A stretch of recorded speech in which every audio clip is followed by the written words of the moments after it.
तो ये nationalism in Europe पीछे का वीडियो बहुत जल्दी लोड हो जाएगा, तो शुरू करते हैं। एक्चुअली लोड हो भी चुका होगा ऑडियो। यहाँ पे देखिए, जो first chapter of history class 10 है। What did liberal nationalism stand for?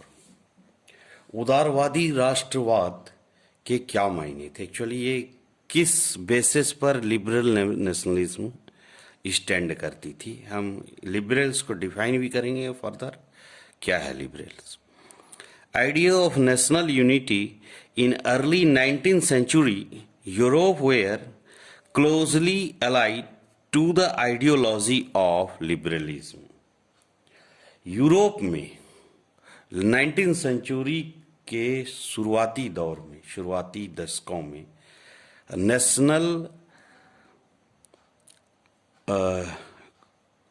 National unity जो थे, राष्ट्रीय एकता से संबंधित विचार लिबरलिज्म से काफ़ी करीबी रूप से जुड़े थे, काफ़ी लिबरलिज्म से जुड़े हुए थे। यानी ideas of national unity of early 19th century Europe were closely allied to the ideology of liberalism. Europe में 19वीं सदी के शुरुआती दशकों में राष्ट्रीय एकता से संबंधित विचार उदारवाद से करीब से जुड़े थे, मतलब लिबरलिज्म से काफी करीब से जुड़े। तो क्या है liberalism? The term liberalism derives from the Latin root liber meaning free, आजाद। यहां पर उदारवाद यानी कि लिबरलिज्म शब्द लैटिन भाषा के मूल लीवर पर आधारित है, जिसका अर्थ है आजाद, freedom, free. For the new middle classes liberalism stood for freedom for the individual and equality of all before the law. नए मध्य वर्गों के लिए लिबरलिज्म का मतलब था कि व्यक्ति के लिए आजादी और कानून के समक्ष सबकी बराबरी, all are equal. Politically, it emphasized the concept of government by consent. राजनीतिक रूप से लिबरलिज्म एक ऐसी सरकार पर जोर देता था जो सहमति से बनी हो, यानी जो सब लोगों ने मिलकर जिस सरकार का निर्माण किया हो। It emphasized the concept of government by consent. Since the French Revolution, liberalism had stood for the end of autocracy and clerical privileges, a constitution and representative government through parliament. फ्रांसीसी रिवॉल्यूशंस जो थे, क्रांति के बाद से liberalism निरंकुश शासक और यूटोपिया जिसको कहते हैं कि मतलब यूजलेस, मतलब emphasis the concept of government consent since the French liberalism had stood for the end of autocracy, कहते हैं, सॉरी, निरंकुशवाद, ऑटोक्रेसी। यूटोपिया नहीं, यूटोपिया तो बहुत अच्छा था कि जो ऐसा शासन हो जहाँ राम राज्य जैसा कुछ कायम रहता हो, बट ये ऑटोक्रेसी की बात थी। And clerical privilege, a constitution and representative government through parliament, 19th century. निरंकुश मतलब ऐसा शासक जो किसी का ऊपर उसका कोई कंट्रोल नहीं, जिसकी जो मर्जी वो करे, ना यूजलेस टाइप का गवर्नमेंट। तो यहाँ पर फ्रांसीसी क्रांति के बाद से लिबरलिज्म जो है एक ऑटोक्रेसी और पादरी वर्ग के विशेषाधिकार को समाप्ति, यानी कि जो चाहे में पादरी लोग होते थे, पृष्ठ होते थे, वही जो चाहते थे करते थे, समाप्ति, संविधान तथा संसदीय प्रतिनिधि सरकार का पक्षधर था। ये एक बहुत बड़ी चीज थी। 19th century liberal also stressed the inviolability of private property. 19वीं सदी के लिबरलिज्म निजी संपत्ति के स्वामित्व की अनिवार्यता पर भी बल देते थे। जो निजी संपत्ति होती थी वो उनको कंपलसरी चाहिए, होना चाहिए, ऐसा उनका बल होता था प्राइवेट प्रॉपर्टी के ऊपर। Yet equality before the law did not necessarily stand for universal suffrage. Suffrage means the right to vote. देखिए सफरेज है, लेकिन यह जरूरी नहीं था कि कानून के समक्ष बराबरी का विचार सबके लिए मताधिकार के पक्ष में था। You will recall that in revolutionary France, which marked the first political experiment in liberal democracy, the right to vote and to get elected was granted exclusively to property owning men. आप याद करें कि क्रांतिकारी France उदारवादी प्रजातंत्र का पहला राजनीतिक प्रयोग था और वहां मत देने और चुने जाने का अधिकार केवल संपत्तिवान पुरुष को ही हासिल था। क्लास 9 में आपने पढ़ा था फ्रांस के बारे में। तो सिर्फ जो पैसे वाले लोग होते थे वही वोट दे सकते थे। Men without property and all women were excluded from political rights। कौन कौन थे? संपत्ति विहीन पुरुष और सभी महिलाओं को राजनीतिक अधिकारों से वंचित रखा गया था। यानी ये लोग वोट नहीं दे सकते, ना महिला दे सकती थी, या तो जिसके पास पैसा नहीं है या तो वो नहीं दे सकते। Only for a brief period under the Jacobins did all adult males enjoy suffrage. केवल थोड़े समय के लिए जैकोबियन शासन के समय सभी वयस्क पुरुषों को मताधिकार प्राप्त था। However, the Napoleon Code went back to limited suffrage and reduced women to the status of a minor, subject to the authority of fathers and husband। अगर नेपोलियन की संहिता पुनः सीमित मताधिकार वापस आई और उसने महिलाओं को अवयस्क दर्जा देते हुए उन्हें पिताओं और पतियों के अधीन कर दिया। यानी महिलाओं को क्या बोला कि आपका जो फादर है वही देख रेख करेंगे, और फिर अगर मैरिज हो जाता है तो फिर उनको पति ही उनका पूरा वो जो भी उनका इच्छा होगा वो काम करेंगे। Through out the 19th and early 20th century, women and non-propertied men organized opposition movements demanding equal political right. यानी संपूर्ण 19वीं सदी तथा 20वीं सदी के आरंभिक वर्षों में महिलाओं और संपत्ति विहीन पुरुषों ने समान राजनीतिक अधिकारों की मांग करते हुए विरोध आंदोलन चलाया कि भाई मुझे भी पूरा अधिकार मिलना चाहिए, मैं लेडीज हूं बट मैं भी बेस्ट हूं, मैं वोट दे सकता हूं, ऐसा मेरे साथ होना चाहिए। लेकिन in the economic sphere, liberalism stood for the freedom of markets and the abolition of state-imposed restrictions on the movement of goods and capital। आर्थिक क्षेत्र में उदारवाद बाजारों की मुक्ति और चीजों तथा पूंजी के आवागमन पर राज्य द्वारा लगाए गए नियंत्रणों को खत्म करने के पक्ष में था।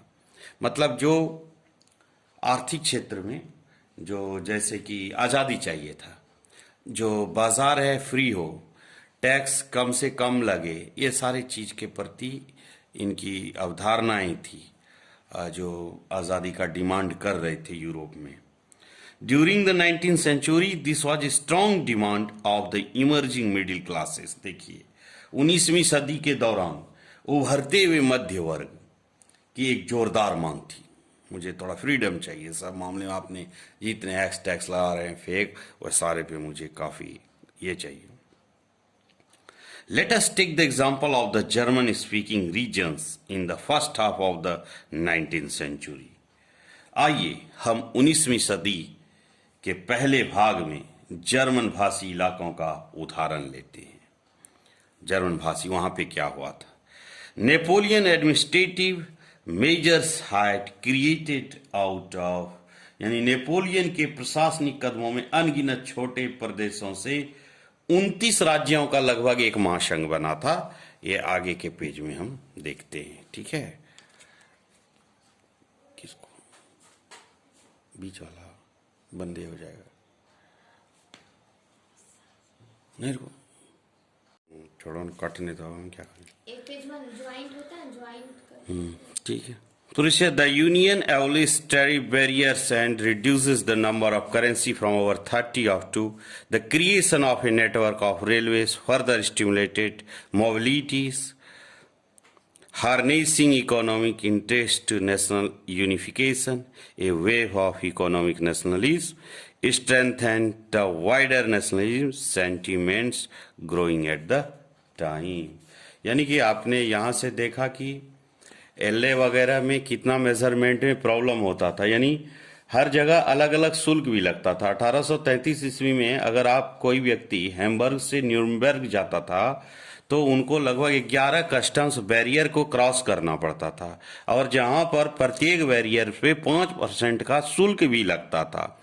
साथ साथ ये हम देख रहे हैं कि अलग अलग जगह पे वेट का भी कुछ अलग हिसाब किताब होता था, और वेट और साइज को मेजरमेंट करने के लिए वहाँ के जो अफसर होते थे बैरियर्स के, वो काफ़ी वक्त भी लगाते थे, और साथ साथ उनका समय किलिंग करता था। और अब जैसे कि एग्जाम्पल सामान के बारे में देखिए, एलए होता था, अलग अलग जगह पे अलग अलग इसका मेजर। सपोज आप खरीदने के लिए आप जाइए फ्रैंकफर्ट, तो वहाँ पे एक एलए के लिए आपको 54.7 सेंटीमीटर क्लॉथ, मेंस के लिए 55.1 और न्यूमेरबर्ग्स के लिए 65.6 सेंटीमीटर और इनफेरिम्बर्ग के लिए 53.5 सेंटीमीटर। डिफरेंट प्लेस के लिए आपको डिफरेंट लेंथ होती थी। तो इसके लिए एक नया वर्ग बना जिसको जॉल वेराइन कहते हैं 1834 ईस्वी में। इन्होंने बहुत सारे अधिकांश जर्मन राज्य जो अलग अलग थे वो सब शामिल हुए, और इस संघ ने शुल्क अवरोधों को समाप्त कर दिया और मुद्राओं की संख्या 2 कर दी। इससे पहले 30 से ऊपर संख्या थी, जो काफी कंफ्यूजन होते थे। इसके अलावा रेलवे के जाल में गतिशीलता बढ़ाई और आर्थिक हितों को राष्ट्रीय एकीकरण का सहायक बनाया। उस समय पनप रही व्यापक राष्ट्रवादी भावनाओं को आर्थिक राष्ट्रवाद की लहर ने मजबूत बनाया। कुछ कारण से इतना कट गया था जिसके लिए मैं थोड़ा शॉर्ट में किया, लेकिन अब आगे देखिए। ए न्यू कंजर्वेशन आफ्टर 1815, 1815 के बाद एक नया कंजर्वेटिज्म, रूढ़िवाद क्या है इसके बारे में समझते। कंजर्वेटिव्स कहते हैं a political philosophy that states the importance of traditions, established institutions and customs, and preferred gradual development to quick change।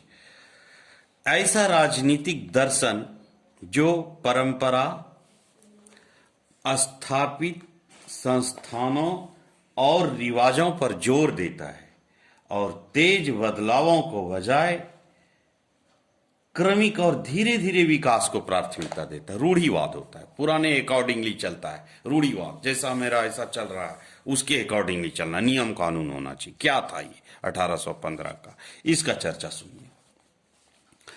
Following the defeat of Napoleon in 1815 ईस्वी में नेपोलियन की हार के बाद European governments were driven by spirit of conservatism. 1815 में Napoleon के हार के बाद यूरोपीय सरकारें रूढ़िवाद की भावनाओं से प्रेरित थी। Conservatives believed that stabilised traditional institutions of state and society like the monarchy, the church, social hierarchies, property and the family should be preserved. यानी रूढ़िवादी मानते थे, रूढ़िवादी जितने लोग होते थे वो मानते थे कि राज्य और समाज की स्थापित पारंपरिक संस्थाएं जैसा जो शुरू से चलते आ रहा है, राजतंत्र, चर्च, सामाजिक ऊंच नीच जो सोशलिज्म जो छुआछूत जिसको कहते हैं, संपत्ति और परिवार को बनाए रखना चाहिए, यानी जैसा पहले से चलता रहा वैसा ही चलते आना चाहिए था। Most conservatives, however, did not propose a return the society of pre-revolutionary days. फिर भी अधिकतर रूढ़िवादी लोग जो होते थे क्रांति से पहले के दौर में वापसी नहीं चाहते थे कि हम लोग फिर वापस अब वही जीवन को नहीं जीना चाहते हैं, अब हमें कुछ नया चाहिए। Rather, they realized from the changes initiated by Napoleon that modernizations could in fact strengthen traditional institutions like the monarchy. Napoleon द्वारा शुरू किए गए परिवर्तनों से उन्होंने यह जान लिया था कि आधुनिकीकरण राजतंत्र जैसी पारंपरिक संस्थाओं को मजबूत बनाने में सक्षम था।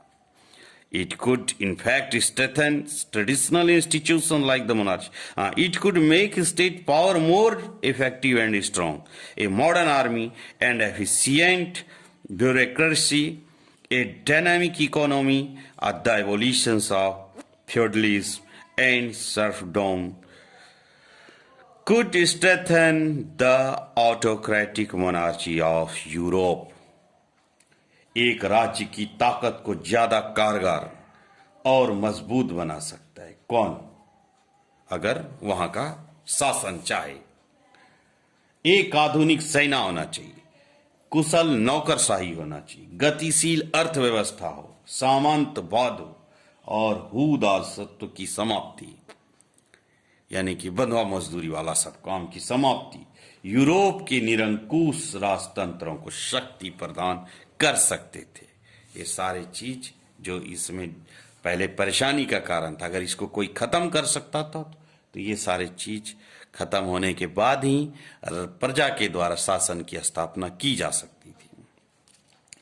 In 1815, representatives of the European powers, Britain, Russia, Prussia, and Austria, who had collectively defeated Napoleon, met at Vienna to draw up a settlement for Europe. 1815 ईस्वी में ब्रिटेन, रूस, प्रसा और ऑस्ट्रिया जैसे यूरोपीय शक्तियों जिन्होंने मिलकर नेपोलियन को हराना था के प्रतिनिधि यूरोप के लिए एक समझौता तैयार करने के लिए वियना में मिले। यही तो वियना संधि भी गए, वियना में मिले। वियना एक जगह का नाम यूरोप में। The Congress was hosted by the Austrian Chancellor Duke Metternich. इस सम्मेलन कांग्रेस की मेजबानी ऑस्ट्रिया के चांसलर ड्यूक मेटरनिख ने की। कौन थे? Duke Metternich. किसने की थी इसकी मेजबानी? तो ड्यूक मेटरनिख ने की थी। कब? 1815 में। कहाँ हुआ था मीटिंग? वियना में, यूरोप में, जहां पर जगह आती। कौन कौन देश शामिल थे? Britain, Russia, Prussia and Austria.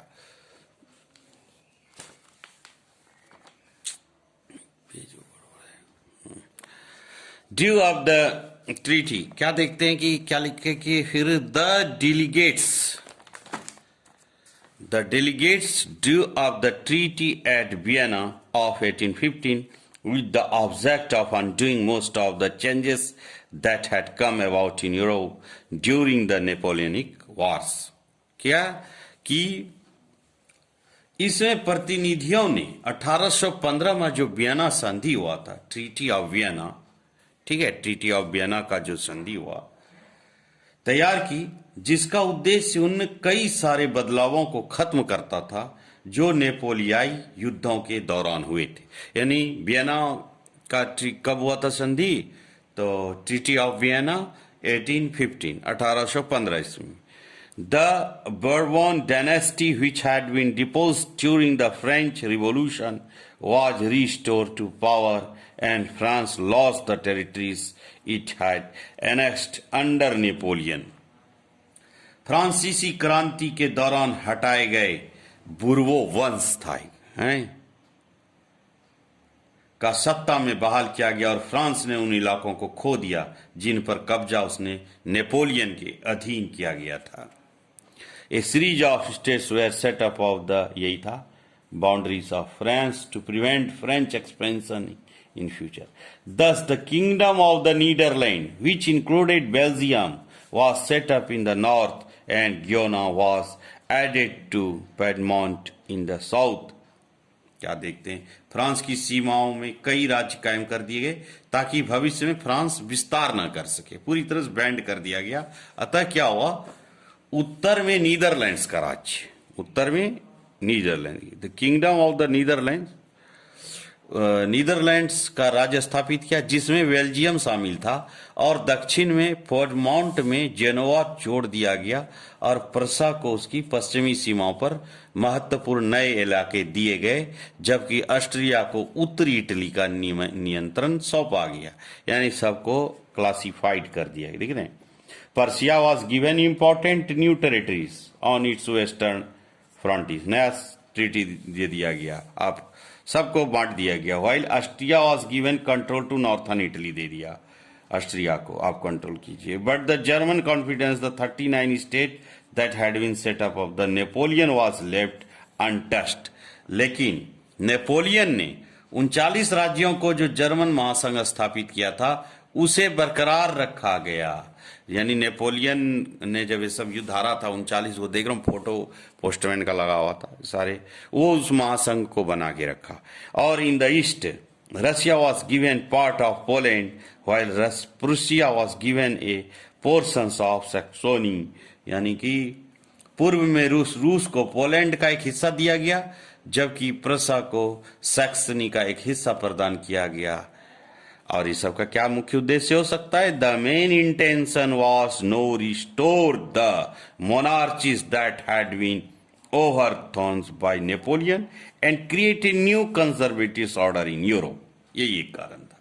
यानी मुख्य उद्देश्य इन राजतंत्रों की बहाली था जिन्हें नेपोलियन ने बर्खास्त कर दिया था, साथ ही यूरोप में एक नई रूढ़िवादी व्यवस्था कायम करने का लक्ष्य भी था।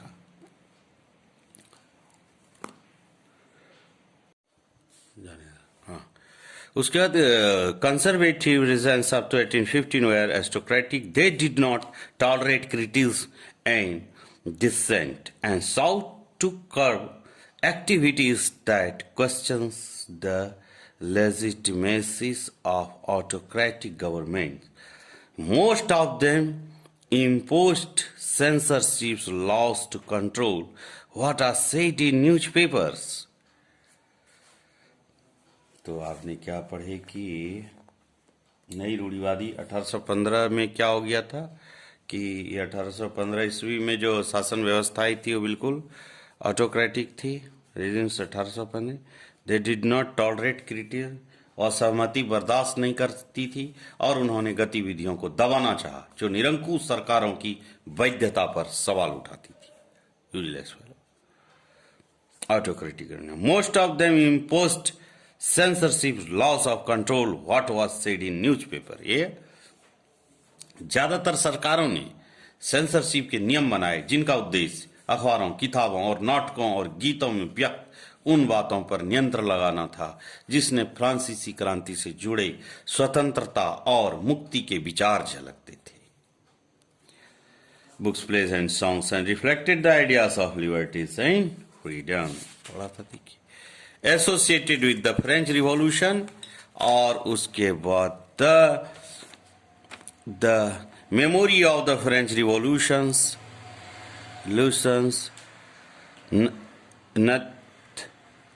nonetheless continued to inspire liberals. One of the major issues taken up by the liberal nationalists who criticized the new conservative order was freedom of the press. क्या हुआ कि लेकिन फिर भी फ्रांसीसी क्रांति की स्मृति उदारवादियों को, आजादी लेने वालों को लगातार प्रेरित कर रही थी। नई रूढ़िवादी व्यवस्था के आलोचक उदारवादी राष्ट्रवादियों द्वारा उठाया गया एक मुख्य मुद्दा था freedom of the press, press की आजादी। इसको समाहित किया जाए। अगला हम कॉन्सेप्ट रखेंगे द रिवोल्यूशनरी, यानी क्रांतिकारी। कौन थे? रिवोल्यूशनरीज, क्रांतिकारी। ये क्रांतिकारी के बारे में पढ़ेंगे 2.4 इससे पहले कुछ यहां पर देखिए लिखा हुआ है, इधर साइड में है, दिख रहा है आपको,